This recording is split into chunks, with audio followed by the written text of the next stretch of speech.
El nacimiento y la muerte son dos temas muy controversiales e interesantes en la vida del hombre en la tierra. Entender este proceso para muchas personas es complicado, para otras genera miedo y para otros estos temas pueden ser los procesos más importantes y trascendentales de la existencia del ser humano. El nacimiento es un suceso muy especial y misterioso en la vida de los hombres. Sabemos lo básico, explicado por la ciencia, que después de 9 meses aproximadamente nacemos del vientre de la madre. Y sin embargo hay algo que la mayoría de la gente no conoce y es que este nacimiento es un proceso detalladamente preparado y cuádruple. Para entender lo que nos explica el esoterismo, el cual me atrevería a decir va un paso adelante de la ciencia, las preguntas que inicialmente nos vamos a hacer para comprender este tema son las siguientes. ¿Qué es realmente el nacimiento y la muerte explicado desde lo espiritual? ¿En qué se relacionan el nacimiento y la muerte? ¿Cuántos nacimientos existen realmente? Las anteriores preguntas son claves para entender el proceso del nacimiento y la muerte, visto desde el esoterismo, de acuerdo a lo que nos explica el señor Max Heindel y nuestro maestro iniciado Ragopsini, Israel Rojas, nos permiten comprender mejor este tema. A continuación los invito a ver este video hasta el final para comprender esta información. Desarrollo del tema. Primero, ¿qué es el nacimiento y la muerte? Segundo, el proceso de la muerte. Tercero, los 4 nacimientos.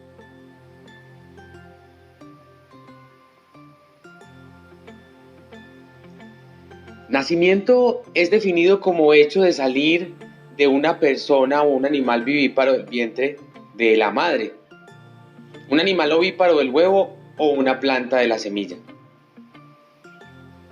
Desde la espiritualidad, el nacimiento es definido como un profundo viaje interior, una experiencia que roza lo místico. Seamos o no religiosos, conocer el nacimiento desde lo espiritual es una oportunidad grandiosa de avanzar. Nacimiento es sinónimo de nato, origen, brote, principio. El nacimiento es importante porque determina cómo y dónde algo o alguien comenzó. El comienzo nos ayuda a recrear la historia de esa persona o hecho importante. En la mitología griega, por ejemplo, se enfatiza el nacimiento de los dioses como el famoso nacimiento de Venus. En la religión católica, por otro lado, se enfatiza el nacimiento de Jesús, considerado el Mesías y el Hijo de Dios. Por otro lado, la contraparte del nacimiento es la muerte. Pero entendamos qué es la muerte. La muerte es definida como el final de la vida. La ciencia solo explica de que el cuerpo físico muere por una enfermedad, pero no ha podido explicar qué más sucede fuera de la muerte, aunque ya muchos vienen haciendo estudios como por ejemplo, pesar el alma, vida después de la muerte, la transformación de la energía, entre otros. Ahora bien, la muerte explicada desde lo espiritual es volver a nacer. Muchas religiones así lo explican. Además de lo anterior, explican que es un momento trascendente en donde muere la carne o cuerpo físico, pero el alma y el espíritu trascienden. El proceso de la muerte. Según Max Heindel, una persona al morir primero comienza a recoger toda la información de su vida, como lo llaman en algunos lugares, recoger los pasos. Este proceso dura aproximadamente 3 días después de la muerte y lo recomendado es que para que la persona no sufra y pueda hacer bien este proceso, las demás personas que lo acompañan deben de estar en paz y propiciar un espacio agradable para que la persona no sufra en el proceso de desencarnación o de desincorporación, como lo dice el maestro Israel Rojas. Otra recomendación es que el cuerpo no sea cremado inmediatamente para que éste pueda recoger toda su información. La muerte, como inevitable compañera de vida y que es la que culmina con el desarrollo del ser humano, está engranada con el componente espiritual y por la manera en que hemos vivido. La vida va a estar matizada por el grado de espiritualidad alcanzado durante esta. Hay un dicho bien sabio que dice que el que bien vive, bien muere. Cuando el ser humano entiende que la vida es algo transitorio, temporal y que somos aves de paso, refleja por lo general su alto grado de espiritualidad. Cada religión o escuela esotérica explica el proceso de diversas formas. Aquí hablaremos de una en especial, que coincide con el conocimiento de escuelas esotéricas que van más allá de la religión, y es cómo los budistas explican este proceso. Dice textualmente: la conciencia de la muerte forma una parte fundamental de las enseñanzas budistas, la cual es contemplada como un proceso normal que ocurre mientras la persona permanece atada al ciclo del samsara. Sin embargo, la muerte en sí no se concibe como el momento en que se dejan de percibir los signos vitales de una persona, lo que en la medicina occidental se define como muerte clínica. En el budismo, la muerte es un proceso en el que los elementos externos e internos que condicionan la conciencia al devenir en el ciclo del samsara se van disolviendo por etapas. Ahí acabamos de escuchar palabras de cómo define el budismo la muerte. Esta definición podríamos decir se acerca a lo que nos explican los maestros Max Heindel e Israel Rojas. Ahora bien, teniendo claros estos conceptos anteriores, podemos adentrarnos en el estudio de este tema, el nacimiento como cuádruple suceso, basado en las enseñanzas del libro Cristianismo Rosacruz y la exégesis del gran maestro iniciado Ragocini, fundador de la Fraternidad Rosacruz Antigua en Colombia. Los 4 nacimientos. Las personas del común piensan que solo existe un nacimiento y una muerte, pero resulta que en realidad hay más. Y específicamente, el señor Heindel, en el libro Cristianismo Rosacruz, y el maestro Israel Rojas, en su exégesis sobre este libro, nos ilustran ampliamente al respecto. Para entender cuántas muertes y nacimientos hay en realidad, primero debemos recordar que no tenemos solamente un cuerpo físico. La ciencia solo habla de un cuerpo.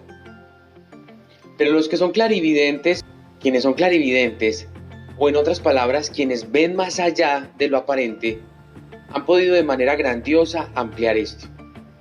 Ellos nos dicen que el hombre posee 7 cuerpos o vehículos y que están constituidos de diferentes materias, de acuerdo a su nivel de vibración. Estos 7 cuerpos son los siguientes. Para empezar, debemos entender que hay 7 mundos de manifestación. En el 7º y más alto está Dios manifestado, y allí Dios sustenta todo el universo. En el 6º los espíritus virginales son como las semillas de los hombres cuando empiezan su camino. Ahora bien, en los 5 primeros mundos está el campo de acción de evolución humana, y solo en los 3 primeros está la presente fase de desarrollo. Estos tres primeros mundos son el mundo físico, el mundo del deseo y el mundo del pensamiento. Hablar de los 7 mundos es también hablar de que poseemos 7 cuerpos que se manifiestan en estos mundos y que en estado de vigilia nos interpenetran. Algo parecido a como nos interpenetra la sangre, la linfa y los otros jugos del cuerpo. El hombre se manifiesta en el mundo a través de todos estos cuerpos y su ego que los controla. Se dice que funcionamos con la sutil sustancia de la región del pensamiento abstracto, región que pertenece al mundo del pensamiento. Todas las impresiones de la vida las obtenemos del mundo externo por medio del cuerpo vital y de deseos, los cuales tienen como herramientas los 5 sentidos. Teniendo entonces claro que tenemos 7 cuerpos o vehículos, ahora hablaremos sobre qué sucede allí y cómo van teniéndose diferentes muertes y diferentes nacimientos. El hombre se retira de sus diversos cuerpos en el transcurso de su carrera post-mortem y esos cuerpos se disgregan. Pero de cada uno de ellos se salva un átomo, incluso de la mente. Y estos llamados átomos simiente o discos duros, donde se guarda la información, forman el núcleo de las nuevas vestiduras con las que aparecerá el espíritu en la próxima vida. Al dejar el ego, entra en el tercer cielo, libre de todo obstáculo. Esto es después de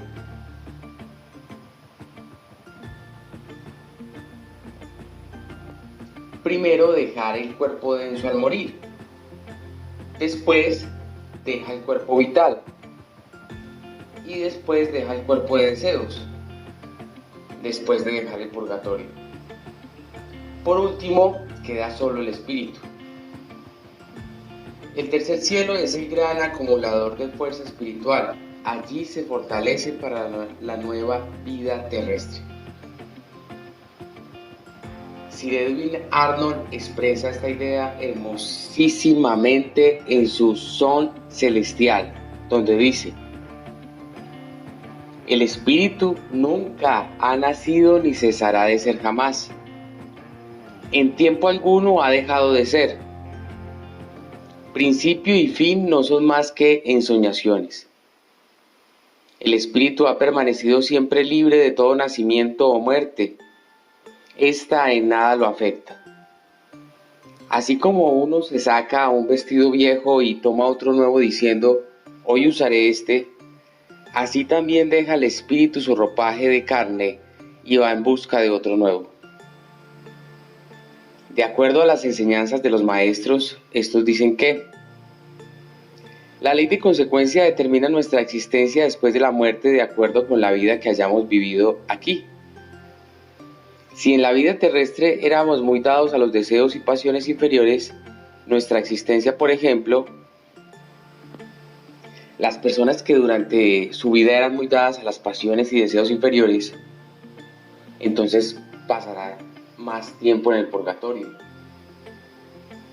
En el primer cielo la vida será más amplia si en la vida las personas vivieron en las emociones superiores.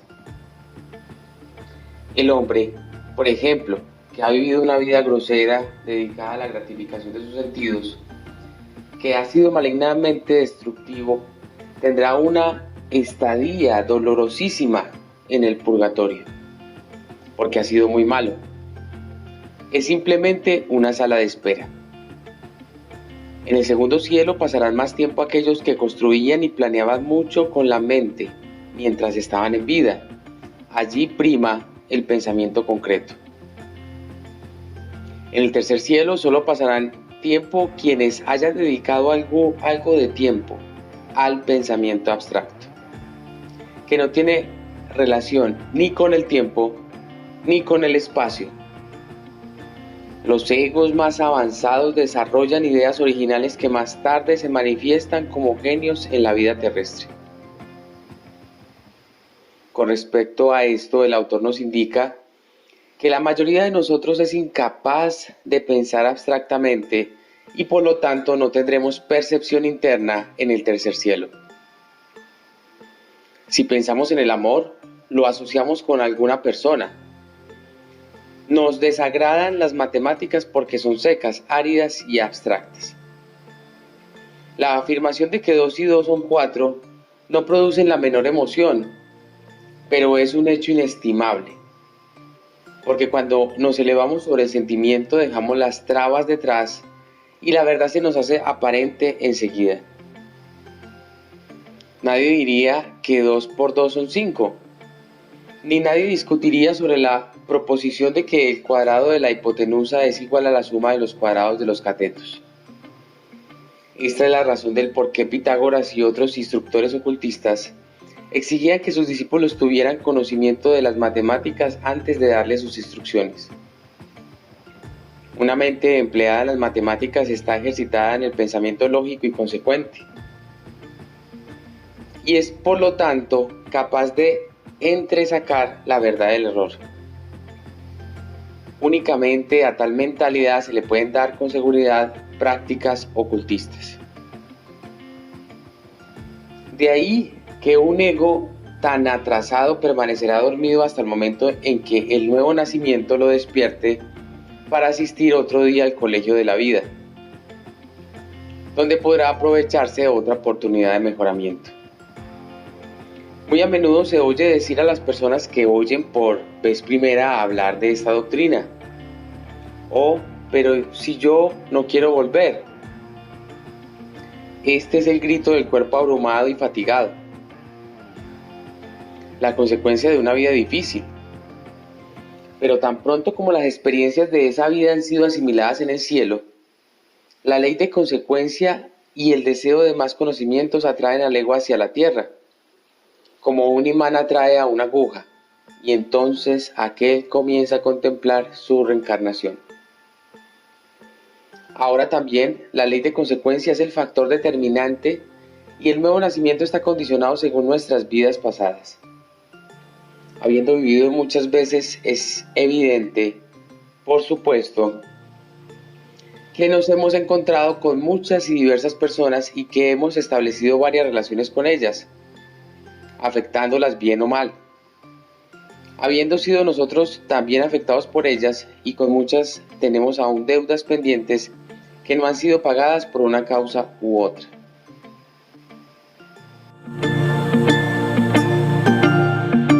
Entendamos lo que se ha explicado hasta el momento.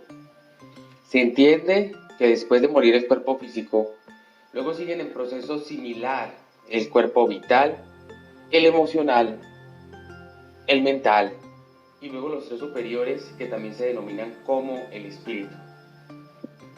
De acuerdo a lo antes expuesto, se puede ver cómo hay también muerte en los otros cuerpos y en igual medida nacimientos, ya que como lo hablábamos al inicio de este tema, la muerte y el nacimiento van de la mano y el uno va ligado con el otro. De tal manera que para volver el hombre a reincorporarse en su cuerpo físico, también debe reincorporarse en todos sus vehículos para lograr este fin. Entonces, interpretando toda la información anterior en palabras más claras, se deduce que son 4 nacimientos: en el cuerpo mental, en el cuerpo emocional, en el cuerpo vital y en el cuerpo físico. Pues esos son los 4 vehículos, y los 4 átomos son el átomo de la conciencia, el átomo del pensamiento, el átomo de la estética y de la emoción, y el átomo del cuerpo denso. Entonces, generalizando, tenemos el cuerpo denso, el cuerpo emocional, el cuerpo mental y la conciencia. Esos son los vehículos que el ego va recogiendo, y al llegar a coger cada uno de aquellos, le viene toda la experiencia del pasado a través de la experiencia de ese vehículo. ya habiendo comprendido este tema, ahora vamos a hablar un poco de los 7 cuerpos o vehículos del hombre antes mencionados. Para ello vamos a basarnos en la siguiente tabla donde se ilustran algunos conceptos entregados por los maestros Max Heindel, Israel Rojas e información esotérica de otros autores. El cuerpo físico, también conocido como denso, en el proceso evolutivo es el más viejo y denso. Maneja la materia, la tierra. Ha pasado por las épocas polar, hiperbórea, Lemur y Atlante. Este vehículo posee todos los demás cuerpos, los cuales lo interpenetran y dicen que la parte en el cuerpo físico que se relaciona directamente con él es en el apéndice izquierdo del corazón. Es de vital importancia que este cuerpo se mantenga saludable físicamente para hacer la obra espiritual y además debe aprenderse a dirigir de manera consciente. El cuerpo vital, también conocido como etérico, en el proceso evolutivo es de un nivel vibracional más alto que el físico. Tal vez lo anterior pueda explicar en alguna medida por qué no es fácilmente perceptible por la vista física. Los videntes dicen que se puede ver alrededor del aura y maneja la vitalidad y la salud del cuerpo físico. Pertenece al alma del mundo y ha pasado en las épocas Lemur y Atlante. Dicen que la parte del cuerpo físico que se relaciona directamente con él es el plexo solar o sacro plexo. Cuando el ser va a renacer y llega a reincorporar el cuerpo vital, le corresponde mirar todo lo que va a suceder con la función vital en la vida subsiguiente. El cuerpo emocional, también conocido como de deseos, en el proceso evolutivo es de un nivel vibracional más alto que el vital. Tal vez lo anterior pueda explicar en alguna medida por qué no es fácilmente perceptible por la vista física. Los videntes dicen que se puede ver alrededor del aura y maneja todo lo relacionado con las emociones. Pertenece al movimiento cósmico y ha pasado por las épocas Lemur y Atlante. En este capítulo no habla de la parte del cuerpo físico que se relaciona directamente con él, pero sí nos habla de que este vehículo tiene su trabajo en el primer cielo. Max Heindel dice que este cuerpo es el más joven y débil, pero el maestro Israel Rojas dice que no podemos subestimarlo porque tiene un poder grandioso. Y es tanto así que podemos ver cómo el ser humano después de una emoción fuerte se convierte en un ser anormal, porque aquella energía de las emociones es superior a su evolución y el hombre común no puede dirigirla, no puede encauzarla. Lo que hay que hacer es aprender a dirigir esa energía, no a gobernarla, ni a dominarla, porque esas son ingenuidades de la mente humana.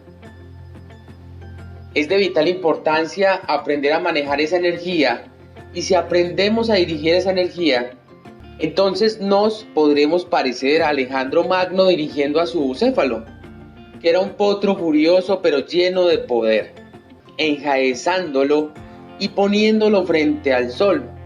Lo hizo marchar como instrumento adecuado para las actividades de las funciones específicas de Alejandro. Cuando se dice que el potro iba frente al sol, es decir, frente al Cristo, frente al amor universal, para suavizar la violencia, para suavizar lo negativo. El sol espiritual es el amor crístico y tenemos que colocar esa energía frente a ese ideal extraordinario de la vida y de la existencia. Es algo formidable. El cuerpo mental, también conocido como causal. El proceso evolutivo es de un nivel vibracional más alto que el emocional. Tal vez lo anterior pueda explicar en alguna medida por qué no es fácilmente perceptible por la vista física. Los videntes dicen que se puede ver alrededor del aura y maneja todo lo relacionado con la mente. Ha pasado por las épocas Lemur y Atlante y no se tiene mucha información del mismo. En realidad, es necesario que el hombre aprenda a manejar su mente de manera consciente. frente a sí el hombre ha usado la mente. En general yo creo que poco o nada. Nadie es consciente de nada. Se vive una especie de sonambulismo, una especie de vaguedad, una especie de incertidumbre. No hay objetivación de los conceptos, ni de las ideas, ni de los hechos, nada. Es algo muy raro el estado actual de la evolución. La gente piensa en el vestido, y eso sí sabe cuál es la moda. En los zapatos sabe cuál es la moda. Qué es lo que le gusta en materia de comida. Pero los hechos en sí de naturaleza y de la vida, nada, nada, nada. Entonces, decía el maestro Israel Rojas que le venía a la memoria el cuento infantil, pero no menos cómico. ¿Qué hace un pez cuando encuentra a la pez en el mar? Nada. Si no nada, se ahoga.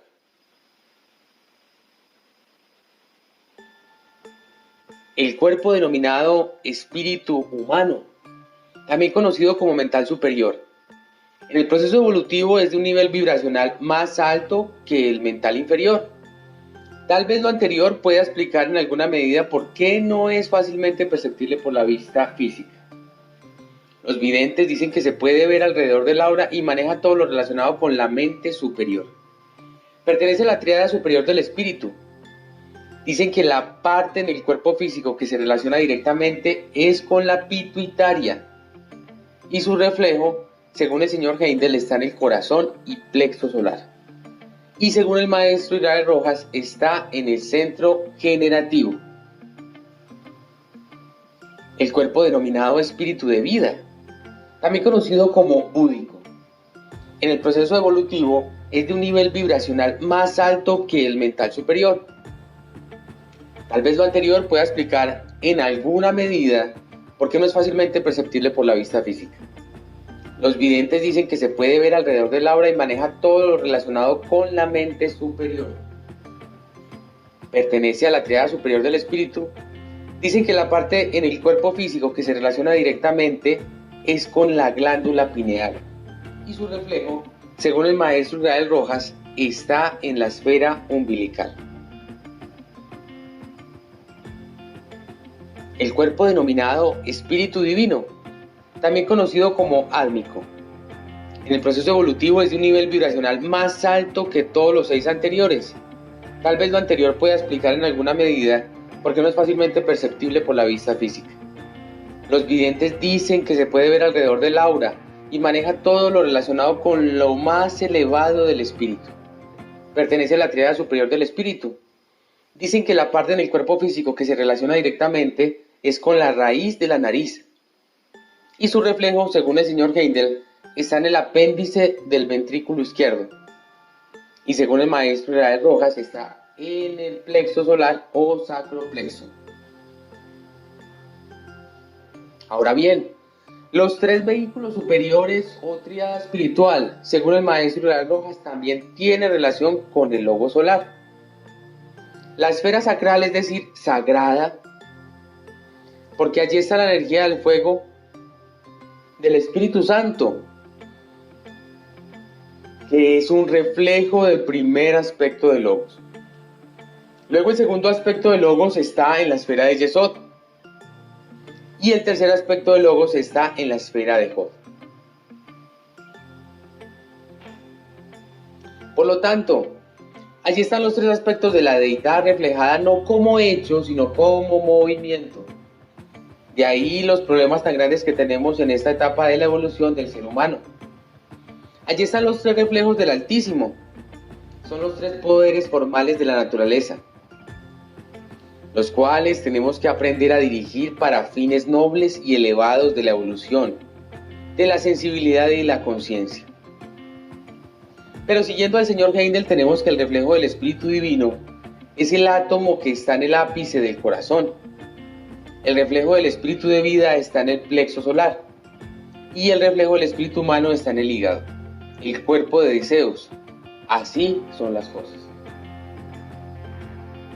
Siendo ahora conscientes de nuestros vehículos, la invitación es a que seamos cada vez más conscientes de ellos. Los cuidemos, oígase bien, los cuidemos, para que nos sirvan propiciamente en la gran obra de nuestras vidas. Con respecto a lo anterior, podríamos pensar que hay cuerpos más cuidados que otros. Dependiendo de las razas y culturas se ve esto. Tanto así que el maestro Israel Rojas nos dice que considera a los judíos como la superraza. El maestro Israel Rojas dice que los judíos son una superraza. Ella dio a Jesús, a un Einstein, a un Albert Schweitzer, a Freud, y lo grande que ha tenido la cultura occidental es judía. ¿Por qué? Porque los rabinos sí saben ilustrar a la madre y al padre, es decir, a los presuntos padre y madre. Ellos lo saben ilustrar para que eduquen bien a sus hijos. De tal suerte que una escuela para ser padres de acuerdo con las leyes biológicas, psíquicas, metafísicas y espirituales debiera haber. Pero luego el maestro nos pregunta, ¿y cuáles serían los mentores? Es algo fatal. Llaman al muchacho y el rabino personalmente le indica todo el proceso de la vida biológica, psicológica, en la intimidad de la vida matrimonial, porque él sí es un hombre casado, o si no, no puede ser rabino. Entonces tienen capacidad de instruir. Cuando llega el momento de instruir a la chica para ser una madre correcta, entonces la esposa del rabino se sienta al lado del rabino. Y el rabino sienta a la niña y le enseña todos los procesos de la vida. ¿Por qué? Porque esa raza tiene toda aquella experiencia acumulada. Es algo verdaderamente interesante. Algo verdaderamente grande desde el punto de vista humano. Les cuento un solo detalle de cómo un padre judío educa a un hijo. Le dice, súbete a esa escalera. Bueno, papá, sube más alto. Cuando ya está a cierta altura prudencial, que él considera que lo que va a suceder no va a ser grave en forma alguna, porque el suelo está lleno de arena, le quita la escalera y el muchacho se da un golpe terrible. El muchacho mira al padre y le pregunta, ¿qué pasa? Esta es la vida, no debes confiar en nadie, sino en ti mismo, porque la humanidad te engaña. Por eso, te he hecho ese parapente mal, que no es mal, es para enseñarte que debes poner bien los pies y saber que todo movimiento de la vida y toda persona puede ser para ti un gran peligro si no te sabes manejar. No debes confiar en la vida ni en tu padre. Vean ustedes una cosa verdaderamente maravillosa, tan simple como grande. En cambio, nosotros, nuestra raza, nuestro medio, miman al niño y le presentan un cielo, un paraíso. Nunca le hablan de que tiene que trabajar. Nunca le hablan de que tiene que esforzarse. Nunca le hablan de que tiene que conseguir la comida y un día sostener un hogar. Entonces, ese muchacho cuando viene el problema de la vida es un tonto, es un ingenuo. No se sabe ganar el pan, pero se casa. No sabe educar hijos, pero los engendra. Y en esa situación estamos, en una situación verdaderamente lamentable. A mí me ha parecido que este capítulo del señor Heindel es algo verdaderamente soberbio para la humanidad. Es algo verdaderamente extraordinario, sobre todo cuando se refiere a la formación de los niños, a la educación de carácter. Todas aquellas cosas son verdaderamente únicas. Los japoneses, como raza, también tienen algunas cualidades. Cuando el niño llora por cualquier cuestión de carácter infantil, el padre y la madre no se inmutan, porque él va a tener que luchar mucho contra esas ingenuidades y tonterías. Solamente cuando la cosa es grave se acercan a ayudarlo, pero no lo están llevando con las complacencias que limitan su carácter. El japonés no tiene carácter débil, tiene carácter fuerte. Adiestrado en esa manera como le han educado y le han formado, ellos saben lo que eso significa. Evidentemente, La humanidad en la evolución anda muy mal. Pero al decir que anda muy mal, el maestro nos sigue diciendo, está involucrando en ese campo que no vayan a creer que está haciendo ninguna excepción. Él habla de que simplemente es un observador y un estudiante de las leyes eternas. Y eso sí, ha llegado a la conclusión experimental en 80 años que le dispensaban ya el destino de su encarnación, que no existía nada más maravilloso que la escuela de los Rosacruces. Fíjense bien, la escuela de los Rosacruces. Y él decía que no era por fanatismo ni por ninguna cuestión que ataña a intereses personales, sino solamente por la devoción a la humanidad, a la raza que evoluciona, que debe aprender a comprender, aprender a sentir y aprender a vivir. La memoria es una fatalidad en la evolución. El ser humano no debe memorizar nada. Debe luchar por comprenderlo todo. El proceso no es de memorización, el proceso es de comprender. Óigase bien, comprender. Cada cosa que estudiemos, cada cosa que veamos, debemos comprenderla. Bueno, y la pregunta es, ¿y cómo se comprende? Pues analizando el pro y contra de las cosas en primera etapa. En la segunda etapa, aprendiendo a penetrar psicológicamente los hechos de la vida, aprender a sentir y amar. Eso nos da verdadera sabiduría. Así que este capítulo del señor Heindel es un verdadero tesoro. Decía el maestro Israel Rojas que consideraba ante todo en el proceso de la guía que él da a sus progenitores para guiar la evolución del chico. Dice allí el señor Heindel que el cuerpo no es el ser humano. ¿Qué va a hacer?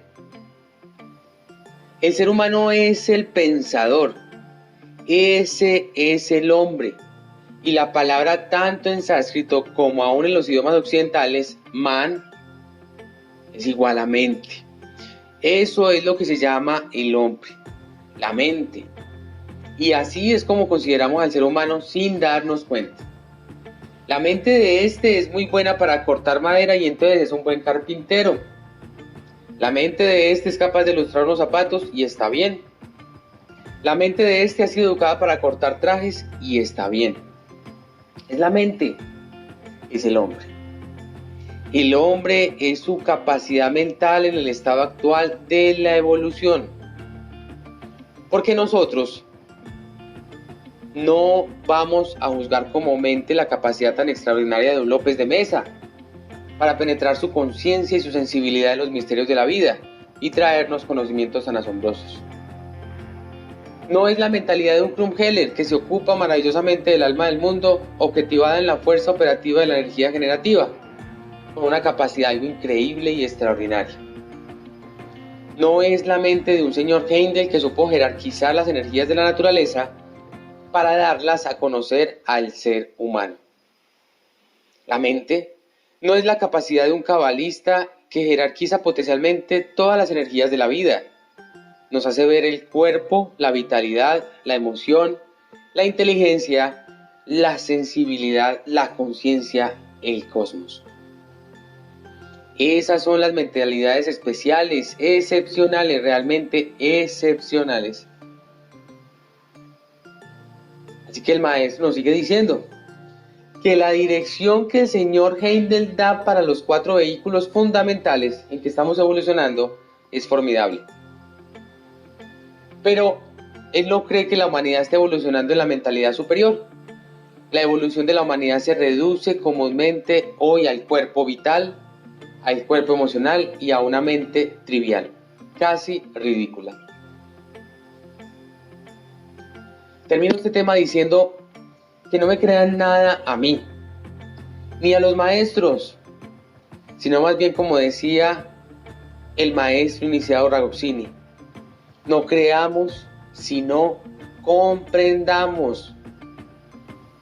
Óigase bien, comprendamos y procuremos al máximo ahondar en estos temas y busquemos recordar toda esta información que nos ha dado Dios, o el gran arquitecto universal, o bien denominado por los sabios el todo. Les comparto este poema inspirado en este tema. Nacer y morir. Nacer y morir es la misma verdad. Glorioso el día en que recogemos todas las experiencias de una vida. Maravilloso el momento en que seamos uno, con todo lo vivido, con todo lo aprendido, con todo lo recordado. Maravilloso el momento en que seamos uno, con todos nuestros vehículos, con todas nuestras reincorporaciones, con toda nuestra verdad. Aquella que viaja por nuestros vehículos, aquella que viaja por los mundos y se convierte en nuestro universo, aquel que se expande en la eternidad.